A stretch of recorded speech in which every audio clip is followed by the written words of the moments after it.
I gotta find that book. There's something, I was reading something by a guy named Sir Francis Bacon.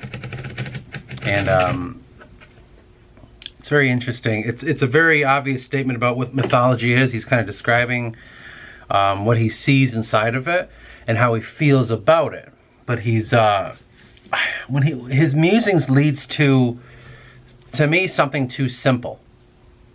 Nature or man, and like, you know, government and all that shit, and that's it. And that's kind of mythology has inside of it, hiding those things. And I'm sitting here like, well, when I'm doing mythology, I'm finding a middle. Something that transcends man and nature. Something that's higher than that. That's what I'm fucking finding with it. And I'm like, why the fuck isn't he too? I don't know. Let me show you. Okay, so this is from the Wisdom of the Ancients, 1609. De Sapientia Veterum. Preface, or preface, or preface, depends on how you want to say it. The most ancient times, except what is preserved of them in the scriptures, are buried in oblivion and silence. To that silence succeeded the fables of the poets. To those fables, the written records which have come down to us. I'm going to sneeze. Thus, between the hidden depth of antiquity and the days of tradition and evidence that followed there is drawn a veil, as it were, of fables, which come in and occupy the middle region that separates what has perished from what has survived. Or he's already understanding the idea of its transcendent of dualism. Now, I suppose most people will think I am but entertaining myself with a toy, and using much the same kind of license in expounding the poets' fables, which the poets themselves did in the inventing of them. And it is true that if I had in mind to vary and relieve my severer studies with some such exercise of pleasure, for my own or my readers' recreation, I might very fairly indulge in it, but that is not my meaning. He's basically saying, like, I'm seeing something deeper inside of mythology, poetry and the like, all that stuff. Not but that I know very well what plaintive stuff fable is made of, how freely it will follow any way you please to draw it, and how easily with a little dexterity and discourse of wit, meaning which it was never meant to bear, may be plausibly put upon it. He says, I understand that you can do whatever you want with this. That's the whole point of it. Neither have I forgotten that there has been old abuse of things in practice, that many, wishing only to gain the sanction and reverence of antiquity for doctrines and inventions of their own, have tried to twist the fables of the poets into that sense, and that is neither a modern vanity nor a rare one, but old of standing and frequent in use. That Chrysippus, long ago, interpreting the oldest poets after the manner of an interpreter of dreams, made them out to be Stoics, and that the alchemists, which is kind of like his era, more absurdly still have discovered in the pleasant and supportive fictions of the transformation of bodies, illusions of experiments of the furnace. And this I have duly examined and weighed, as well as all the levity and looseness with which people indulge their fancy in the manner of allegories. This is a long sentence, I'm sorry. Yet for all this I cannot change my mind. He's basically saying people have always been interpreting it the way that they want to interpret it. These ancient poets, as he's describing them, like Homer and the guys that created Greek mythologies and all mythological thought, he says, it was something that transcends like the time. We forgot about the real history, but this is what remains. And in that remaining, a lot of times our modern perceptions taint it. A lot of times our modern understanding kind of makes it harder to understand. Or we put agendas on it. We think they're saying this when they should be saying that. Or we use it to bolster our own beliefs, if you will, is what he's claiming here. For in the first place, to let the follies and license of a few detract from the honor of parables in general is not to be allowed, being indeed a boldness savoring the profanity, seeing that religion delights in such veils and shadows, and to take them away would be almost to interdict all communion between divinity and humanity. But passing that and speaking of humanity wisdom only, I do certainly for my own part, I freely and candidly confess, incline to this opinion, that beneath no small number of the fables of the ancient poets there lay from the very beginning a mystery and an allegory. This is what we're trying to get to, okay? Let me labor this point a little bit longer. It may be that my reverence for the primitive time carries me too far, but the truth is that in some of these fables, as well as the very frame and texture of the story, as in the propriety of the names by which the persons that figure in it are distinguished, I find conformity and connection with things signified, so close and so evident that one cannot help believing such a signification to have been designed and mediated from the first, and purposely shadowed out. He's stating the obvious, what you're probably thinking right now too. He's like, there's some allegories in here. There's something inside of these old fables, these old stories and mythologies that these ancient authors created, transcended the time that they came from, and inside that transcendence, you can find things hidden in it within the names, within the places, within the actions, and within the actual overall arc of the story. Is all he's basically laboring, honestly. For who is there so impenetrable and that can so shut his eyes to a plain thing? But when he is told that after the giants were put down, fame sprang up as their posthumous sister, he will at once see that it is meant of those murmurs of parties and seditious rumors which always circulate for a time after the suppression of a rebellion? Or again, who can hear that the giant Typhon cut off and carried away Jupiter's sinews, and that Mercury stole them from Typhon and gave them back to Jupiter, without at once perceiving that it relates to successful rebellions, by which kings have their sinews both of money and authority cut off? Yet not so, but that by fair words and wise edicts the mind of the subject may be presently reconciled, and as it were stolen back, and so kings recovered their strengths. I'm going to kind of stop there. It does go further, and we can go more into it if it needs to be. But the point is, he took that mythology. He says, yeah, there's something more to it. There's something here. But in my mind, he said, and it's just about like politics and stuff. And I just was like, damn, you were close. You know, and this may be my modern interpretation. Something I've noticed about, make sure there's no cats. Something I've noticed about the modern era is the farther we go along, the more cerebral things become, the less physical. It makes sense that at this time the man could only understand a physical understanding of said thing. I'm looking into mythology, says Sir Francis Bacon, and in that I see something.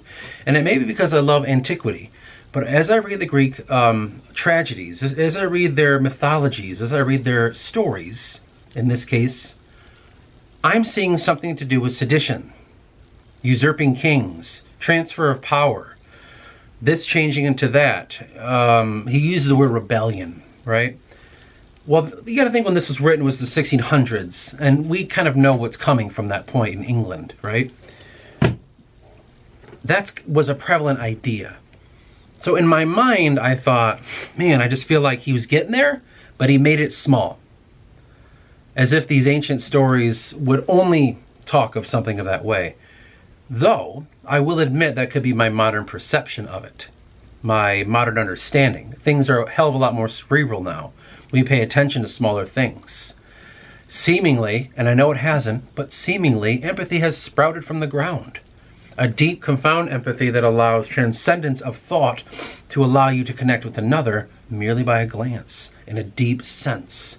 The cycle keeps going on. We believe there's a unity consciousness. We talk about consciousness and we talk about soul in a new way. So I understand that I have a modern perception that is limiting the way that what he's trying to convey.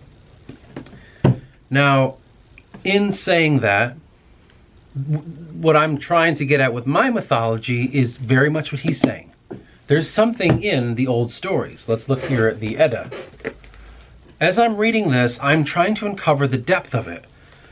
What becomes difficult, and this is where you take a non-historical approach, is I'm not reading it and saying, well, what was going on at the time? Where was it written? What were the political factors at play? What was the cultural factor at play? What was going on? Christianization, we talk about kings. And You can understand that to truly understand the mythology, but sometimes I say, what's beyond that? What's beyond the idea? What is beyond the idea of small human moments, small human ideas? What transcends that? We could say that's a religious experience, or we could say that that's a spiritual experience in some sense or some form.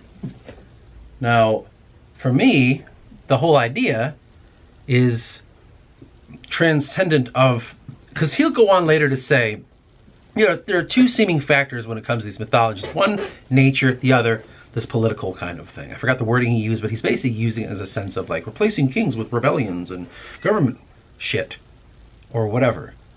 So there's that going on, and I'm sitting here like, what about more? What about deeper than that? That's the surface. Let's dive in. Let's go deeper.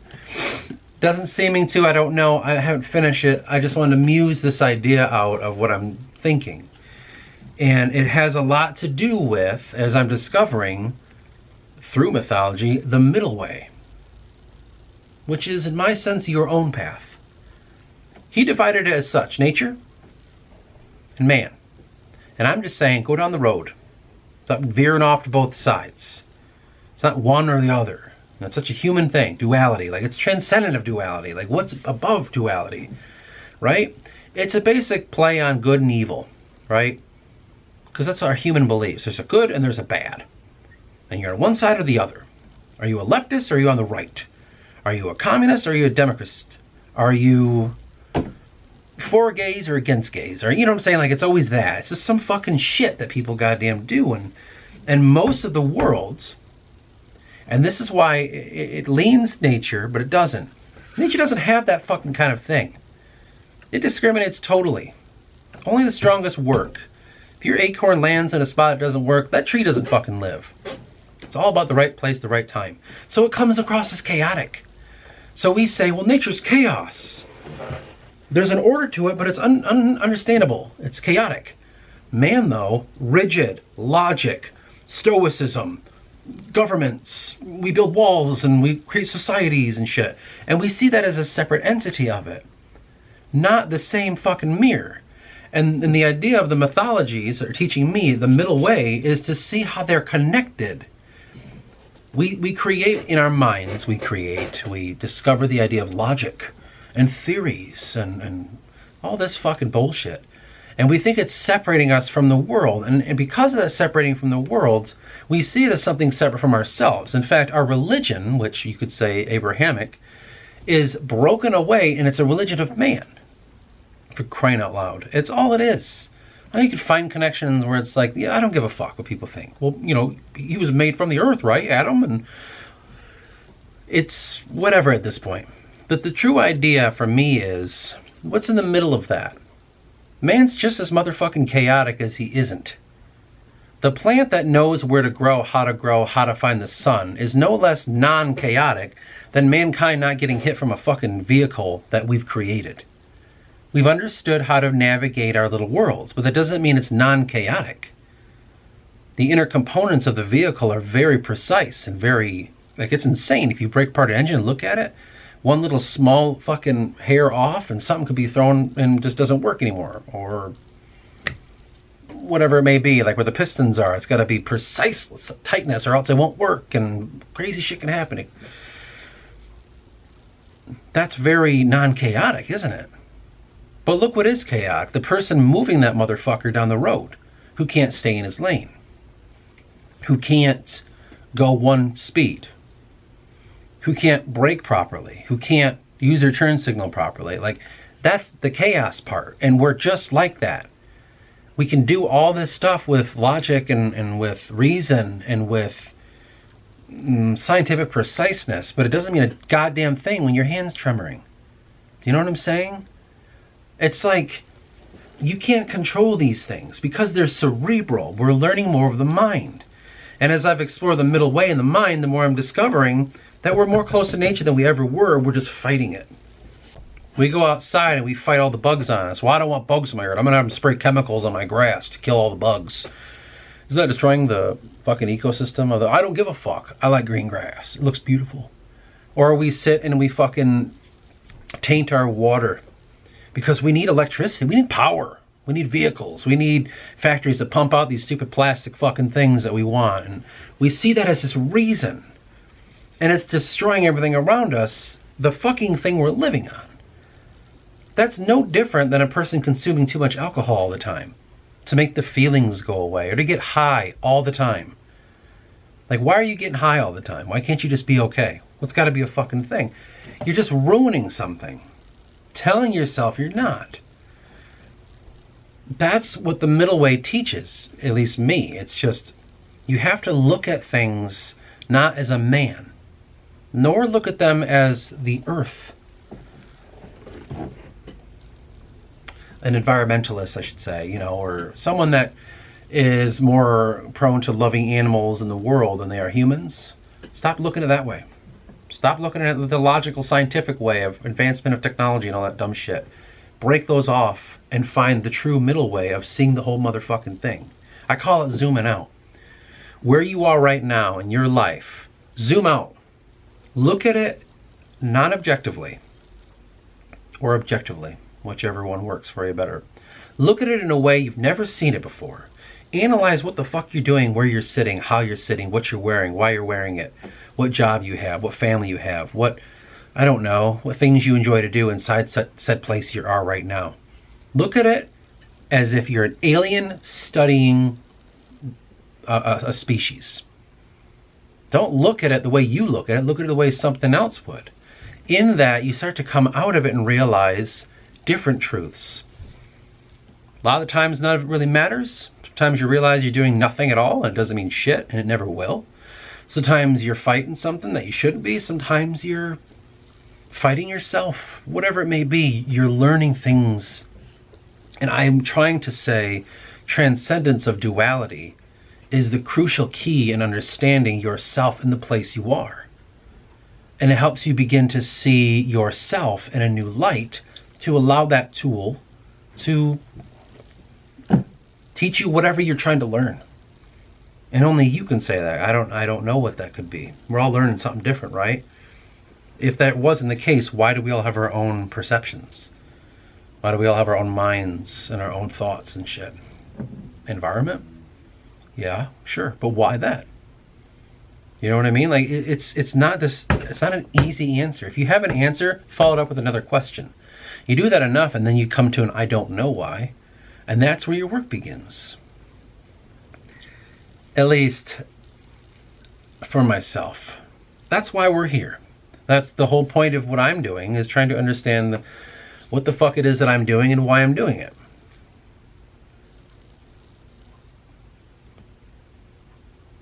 But the idea was, as I was thinking about with Francis Bacon, and he goes on to say his interpretation of the ancient wisdom and what may hold inside of it. And so far, a lot of it's political. You know what I mean? Or nature, as he says. It's something describing of a nature, like a natural kind of occurrence or some shit. But it transcends the idea of man and nature. Now, within my own mythology, that's the transcendence of what I call the Anakume, which are created from Gaia, literally pulled from her and made into beings. And mankind, which is born from the Aeonic race of beings. It's that understanding. And the whole point is to discover what's between that. What lie between those two things. What realm exists between two seemingly separate ideas. Now, my play on the mankind is created aeonically, which is created in a sense of like these lesser gods, if you want to think of them that way. That's the whole idea of it, to explain the religion of man and how we seem to think we're separate. It's my own interpretation of what that could be, and Anakume being pulled from the land is more of the barbaric, ancient thoughts of what the world is and how we live in it, and how the animals, like the Native Americans believe the animals were created first and they lived and their spirits are put inside this place. And there's a whole thing to it, right? But it's more nature worship in a sense. Seemingly ancient Celtic religions do that as well. Seemingly. I couldn't say I wasn't there. But it's just something that I've been pulling together and unraveling myself. And when I was reading Mr. Bacon here, Francis Bacon, that's the thing that was coming to me, you know? That's what I'm finding out from inside of this.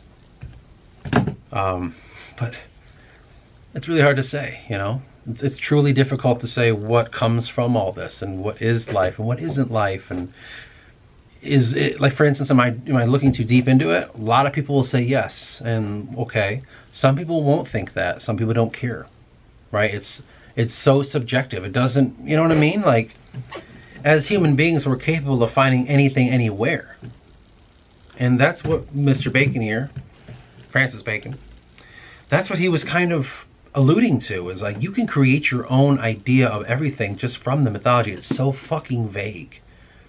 There are people that believe many things when they look up old stories or the old histories. A lot of people make it racial. Some people make it cultural. Some people will claim this is ours and no one's allowed to have it. A lot of people do a lot of different things in that way. Who's right, who's wrong? What does that lead to at the end of the day? The thing that we've discussed many times before, like, I don't think there is such thing as right and wrong. It's just what you think it is. It's just a made-up idea. It's another thing that we have to transcend out of. This is the correct way to look at this mythology. This is the incorrect way. Like, what the fuck does that even mean? Sometimes even people that are professionals, sometimes people that have devoted their lives to academic study of a mythology, you know, or a cultural mythology, doesn't mean they got it right. Because you can't understand why someone wrote what they wrote. I'm telling you right now, as much as I possibly can, how and why I'm writing my mythology that I'm writing. You take all this away and you finally are left with what it is. Go about 1,000 years in the future, watch what fucking people will say about it. Watch the fucking things they'll come up with. Well, around that time, this was going on, so it must have been a commentary on this, and this is what his culture was saying, and he grew up in America, so he must have thought blah, blah, blah. And, you know, like, they would think about everything under the sun. Guarantee you they're not going to echo a whole lot of shit I'm fucking saying if this becomes a thing. That's my point. You can never know what your ancestors truly meant when they made what they made. You can speculate, you can guess, and you can be very damn close. You can look at their world, you can look at their pottery, you can look at their history, and you can find ties in it. You can study everything you want about them, but you won't know why exactly they did, said person who created said thing, why they did that. Because a lot of the times, even we don't fucking know. But the biggest thing I find is, as he describes poets, right? Poetry. I lump in mythology and I lump in like spiritualism and shit, kind of adjacent to it. But this idea of something that can't be nailed down, poetry and all that, why does that transcend beyond the true fact of the historical event that actually happened? That's where the search begins. You know what I mean? And that's the whole point of what I'm doing. And as I understand transcendence of truth, it's because it's beyond truth or fiction or nonfiction, lies, all that shit. It's beyond everything. It's a source of human experience that is encapsulated in a spiritual event, which is written or created in the same way your dreams speak to you. That's it. Can you quantify a fucking dream? When you're having your dream, can you map out the world you're in real quick and see if it compares to anything? When you dream the next day, can you compare the map and say, am I just in a new region? Is that what this is? Like, what events led to this? You could break down your whole day before it and then see how it affected the dream. But what made that motherfucking dream? What made that thing happen? That's seemingly beyond your control. Science will say one thing, spiritual will say the other. Truth lies somewhere in the middle, right? Always. Seemingly always. Which is what we should title the video. Truth lies always in the middle. That's just something that I kind of mused as I was reading Francis Bacon here. In his selected writings. That part was called The Wisdom of the Ancients. You should go and read it for yourself, see what you come up with. Put in the comment section what you think. Whatever. I don't know. If you want to, you don't have to. But I don't know. This is kind of something very interesting that I've just been discovering. You know what I mean? Do with that what you will, but I just wanted to get that out there and say this is kind of what we're at today and what we've been doing, and I'm all done now. I think I'm gonna relax. So I shall see you in the next one.